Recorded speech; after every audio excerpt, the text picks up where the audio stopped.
I had never thought a day spent repairing armor could be so life-changing. The massive hall of the Skyward Station's royal armory echoed with the clank of metal and the occasional hiss of steam from ancient machinery. I had been summoned as the station's temporary human repair specialist, a role I had taken on out of necessity rather than ambition. But nothing in my experience had prepared me for the moment when she appeared. She walked in like a storm wrapped in light.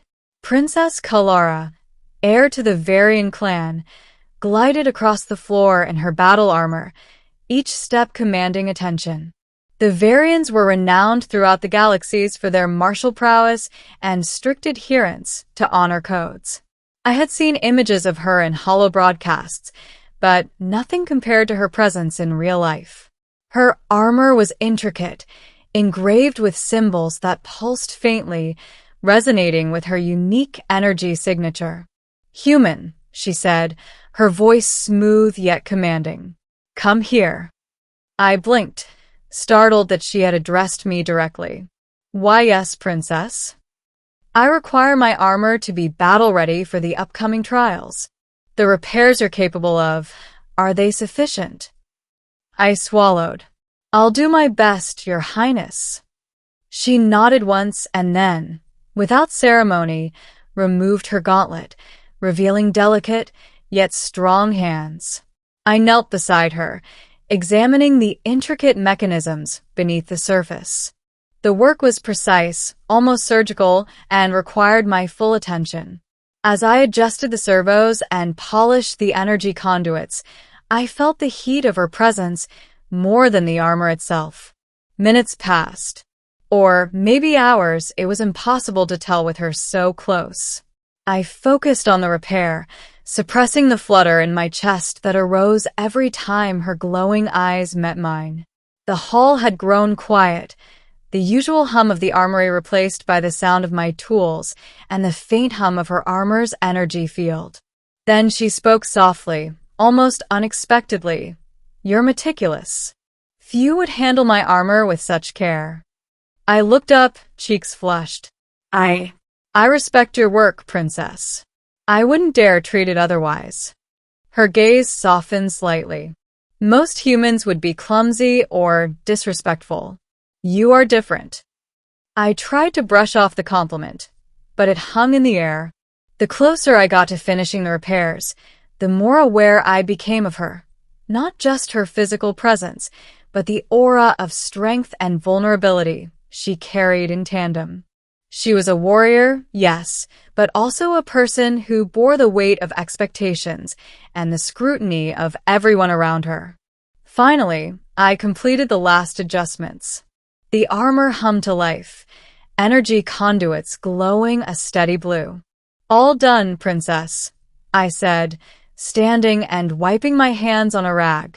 Kaelara examined the armor, her eyes scanning every joint, every seam. Then, to my utter disbelief, she smiled. Not a polite, ceremonial smile, but a personal one. One that reached her eyes and seemed to warm the room. "Human," she said, stepping closer. My heart raced. "While you were fixing my armor, I realized something." I blinked, unsure what to expect. She took my hand gently, her fingers strong but warm. "You have shown skill, respect, and courage. You do not falter under pressure, nor do you seek glory. That is admirable." I swallowed hard. Thank you, Princess." Her gaze locked with mine, and the hall seemed to fall silent.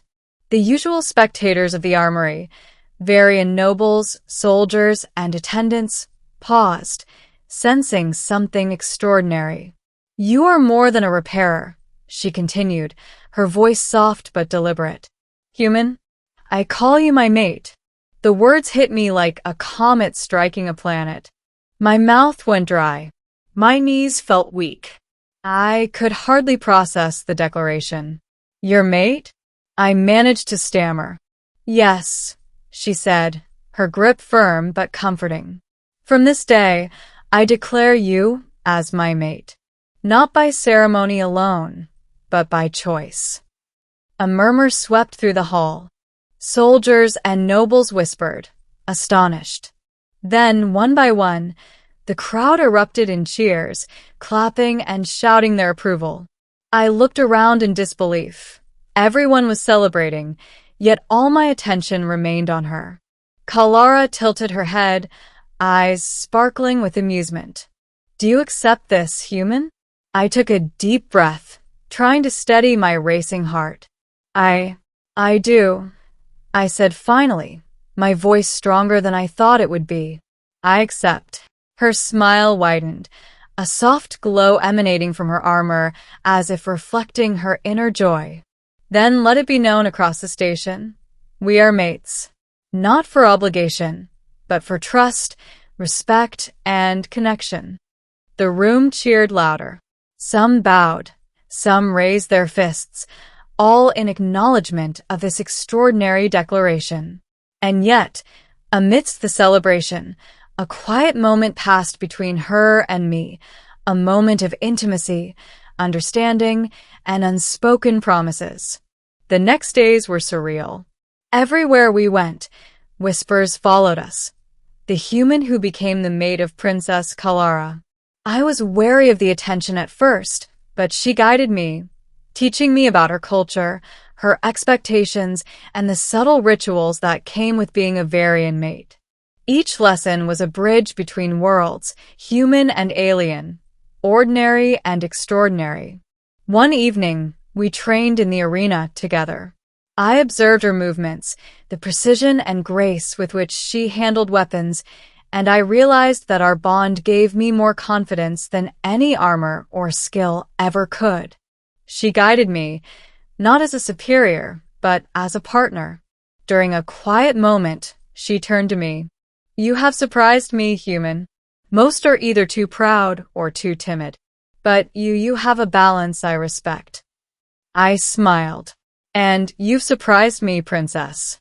I didn't expect to be chosen or to feel this way. She laughed softly, a sound that seemed to harmonize with the hum of the arena's energy fields. Neither did I.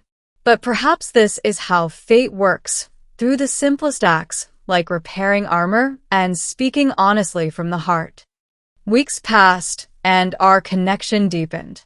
The cheers from that day in the armory became a distant memory, replaced by quiet moments, shared meals, strategy discussions, and walks across the station's observation decks.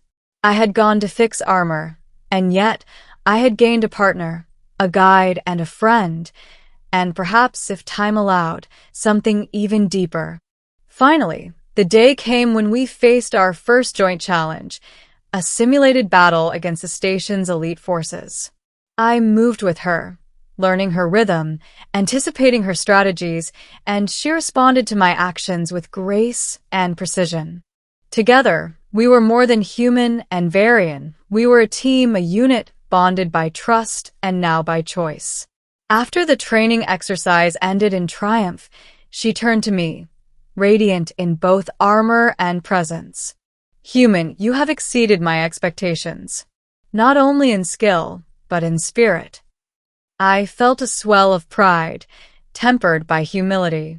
I only did what I could with you by my side. She reached out, resting her hand on mine. Then let this be our beginning. Whatever comes, we face it together. I nodded, feeling the weight and warmth of her words. That day, I realized that life often brings the unexpected, moments when courage, honesty, and simple acts of service can lead to extraordinary bonds. A day that began with armor repairs ended with a promise that would last across stars, worlds, and lifetimes. And as the crowd continued to cheer in the distance, I knew one undeniable truth. Being her mate was not just an honor, it was the adventure of a lifetime.